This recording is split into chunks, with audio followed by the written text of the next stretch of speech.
discussion on Newton's universal law, Newton told that every body in the universe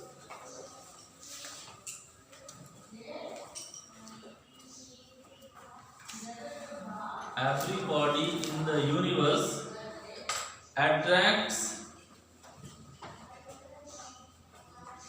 every other body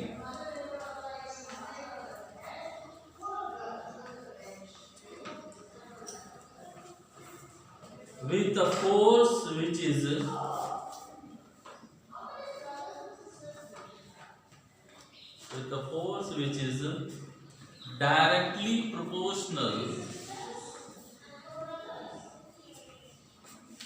directly proportional to the product of their masses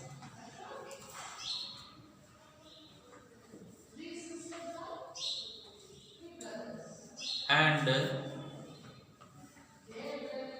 inversely proportional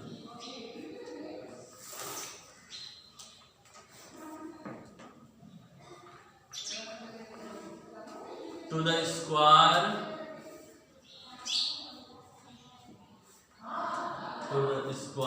of the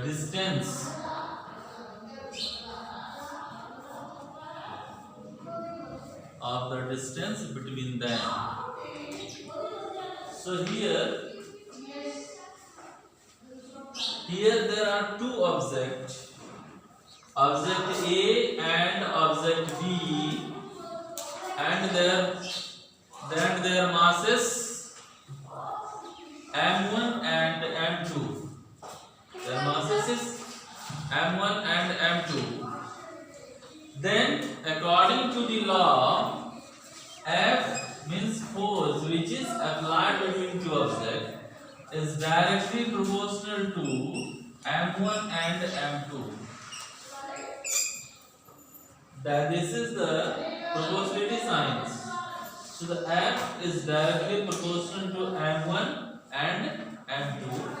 Second, it is inverse of same force exerted between two objects. So F is directly proportional to 1 upon r square.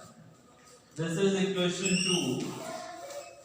And when we combine these two equations, this becomes F m1 m2 upon r square, where m1 m2 is the mass and r square is the distance between these two objects. When we remove this proportionality sign, then F equal to G m1 m2 upon r square. Here written G. Why? Because we are talking about gravitation. That's what G. And where G is G equal to universal constant.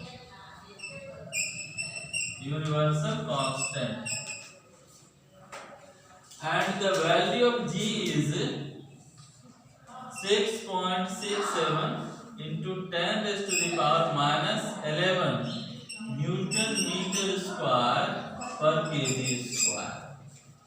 So we can find out the unit of G. If you solve this equation, then here G equal to what is G equal to F into R square by m1 m2. And F, what is the unit of F? F means force. It is Newton. R means distance, and unit of distance is meter. So it is meter square. M1 and M2, it is mass, and unit of mass is kg. So it is kg into kg.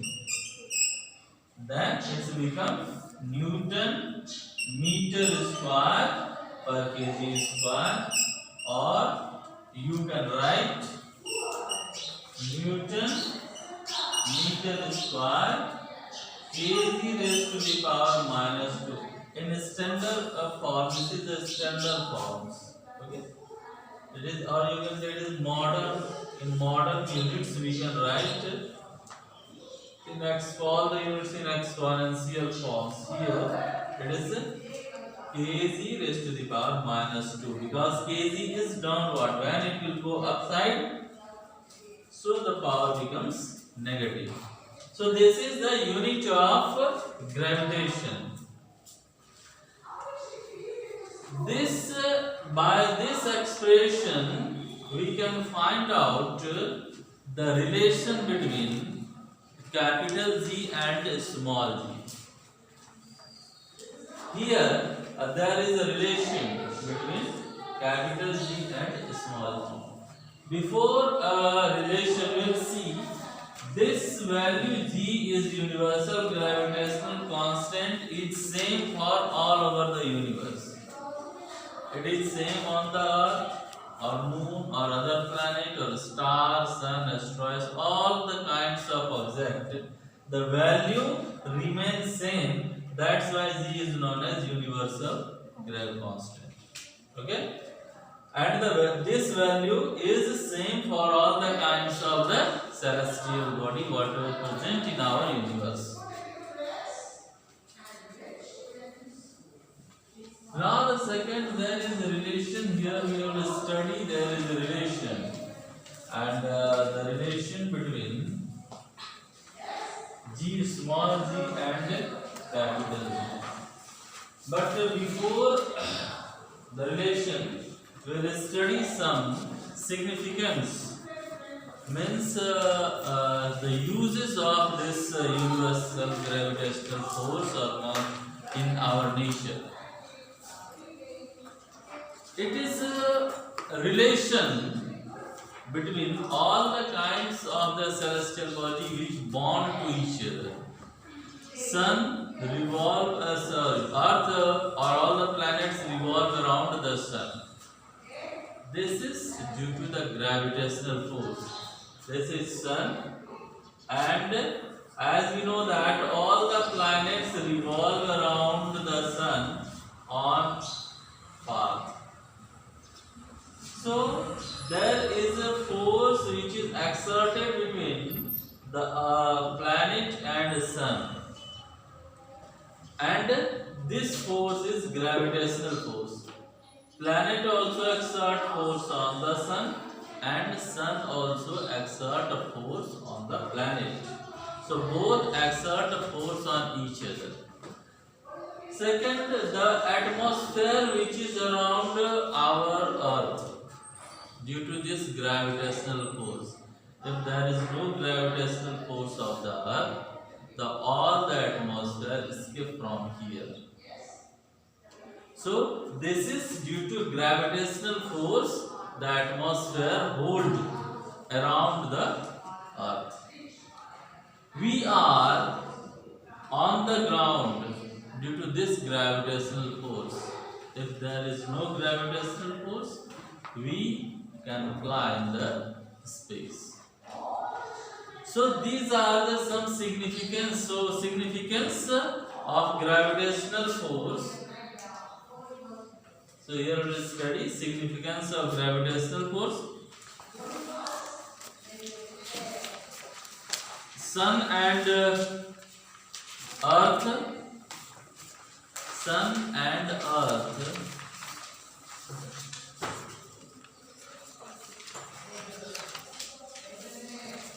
which keeps the earth, sun and earth, which keeps the earth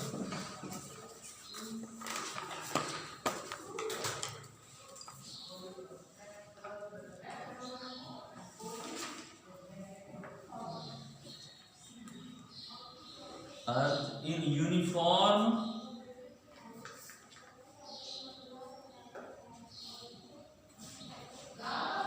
circular motion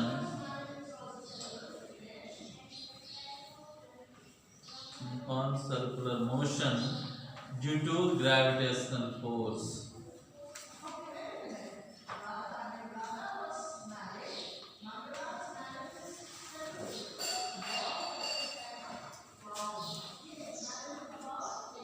Moon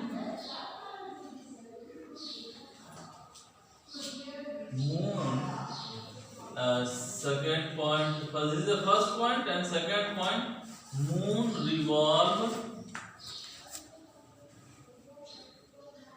around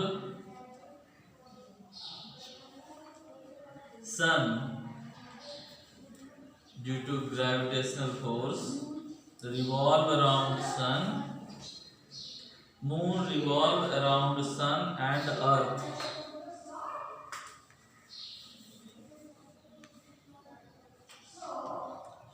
due to gravitational force.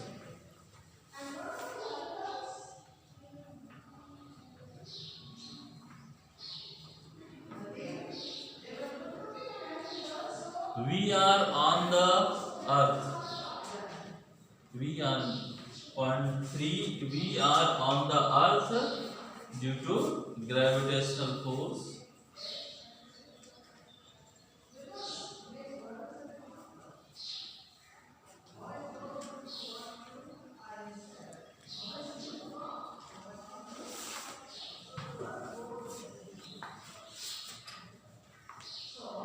Point 4 is gravitational force is responsible.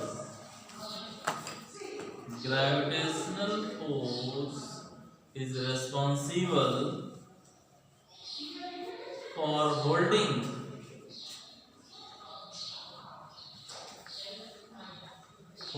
the atmosphere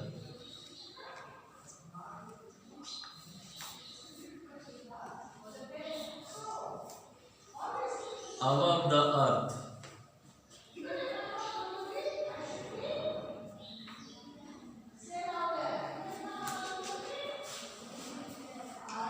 Gravitational force is responsible for rainfall, snowfall,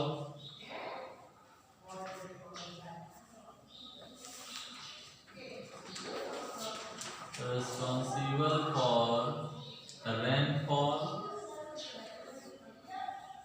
snowfall, flow of water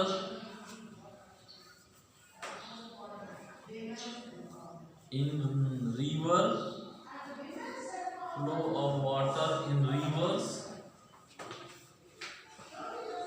and high tide and low tide in the ocean. So these are the significance of the gravitational force in nature. Significance of gravitational force in nature. Now here we will study one topic which is related to gravitation and which is given by the Kepler's. It is a German scientist Johannes Kepler who gave a theory related to the planets and the sun. And that's why this is known as Kepler's law. Kepler's law of planetary motion.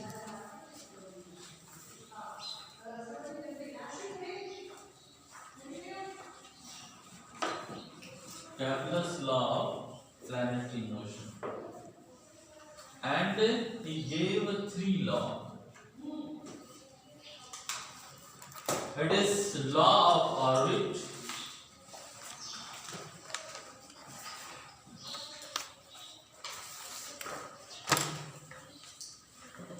second, law of area, and third, law of time.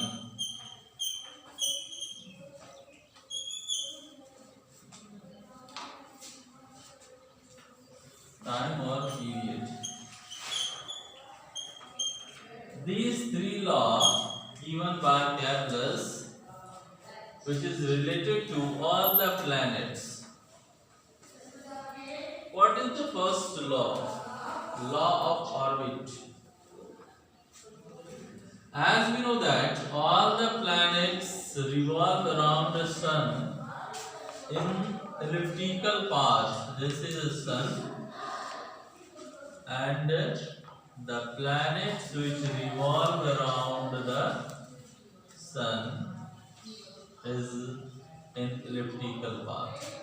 Elliptical path means its path is not circular, fully circular. This is sun, and there is a path of a planet.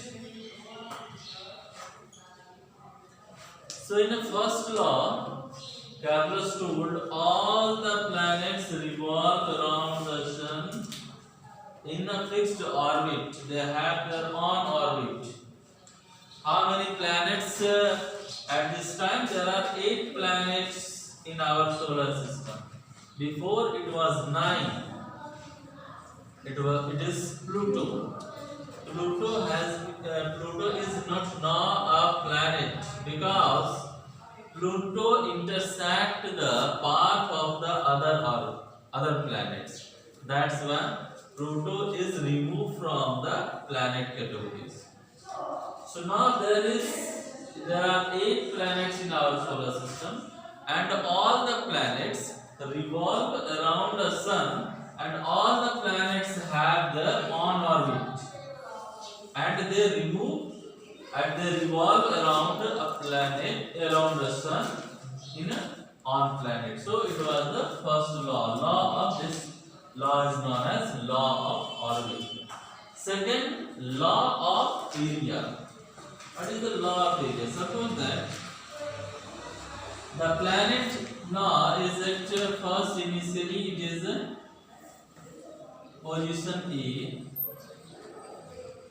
here, and after 1 month it reaches the point B.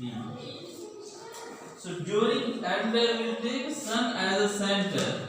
So during 1 month, whatever the area swept by planet, it is the same area when planet removed from point B to C in same interval of time.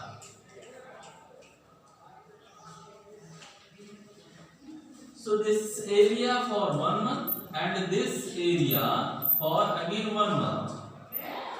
So in the law of area means whatever the area swept by planet in first 1 month, the same area will be swept by planet in the next 1 month. So this is the second law, law of area.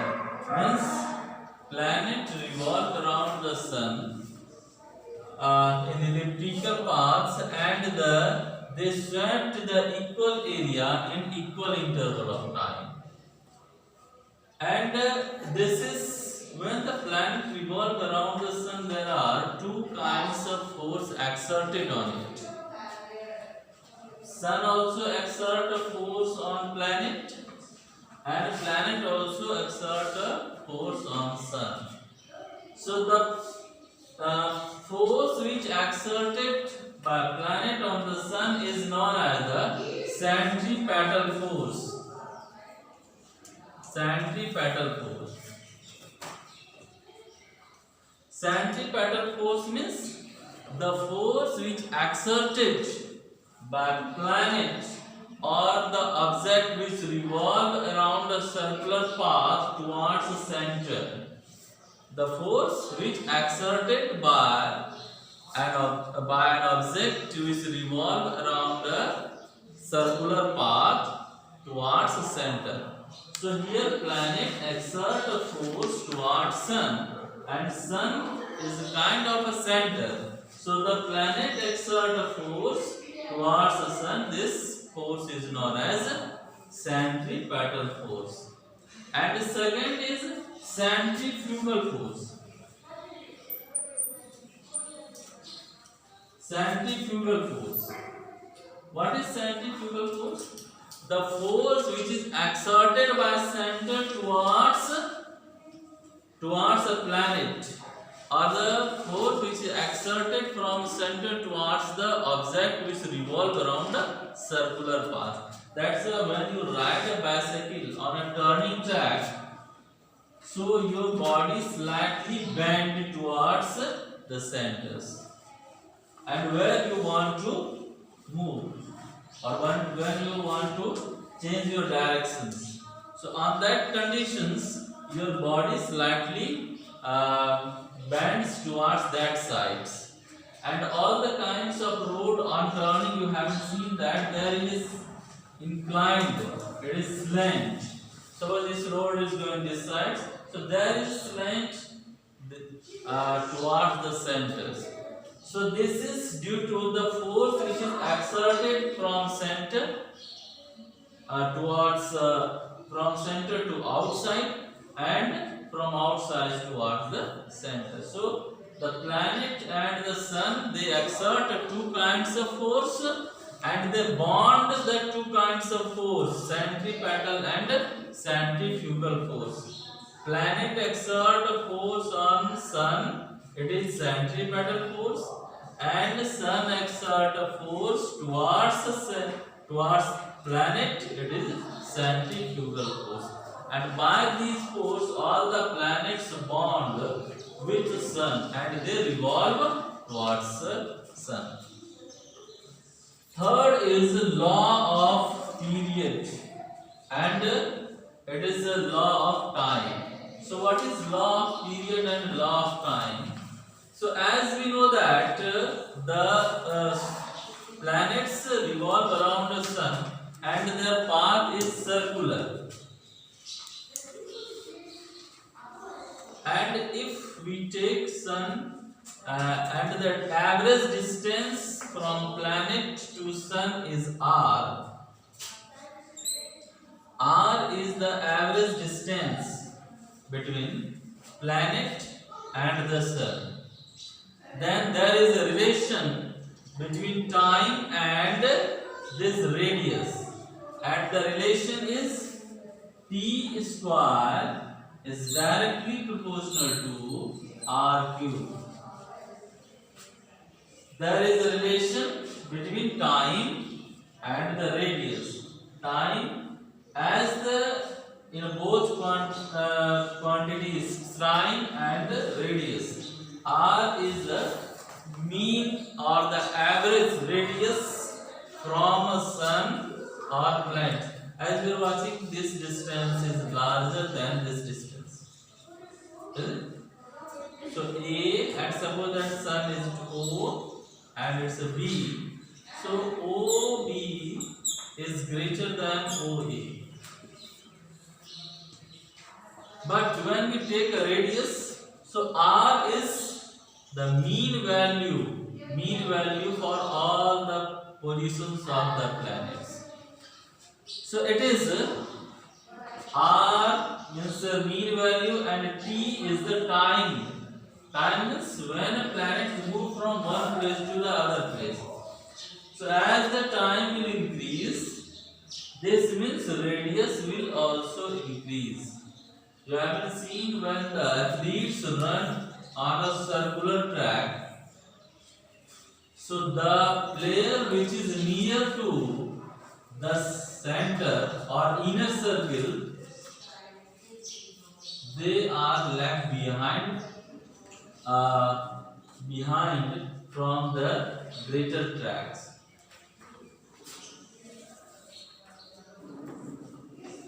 This kinds. Have you seen this kinds? So why? Because this distance is smaller and this distance is larger. So as the radius will increase, the time will also increase. And the radius will decrease, the time will also decrease. And there is a relation between time and the radius. So this is time square is directly proportional to the radius cube of the radius. Radius means the average value from the sun and the planet. So these are the three laws which is given by Kepler's.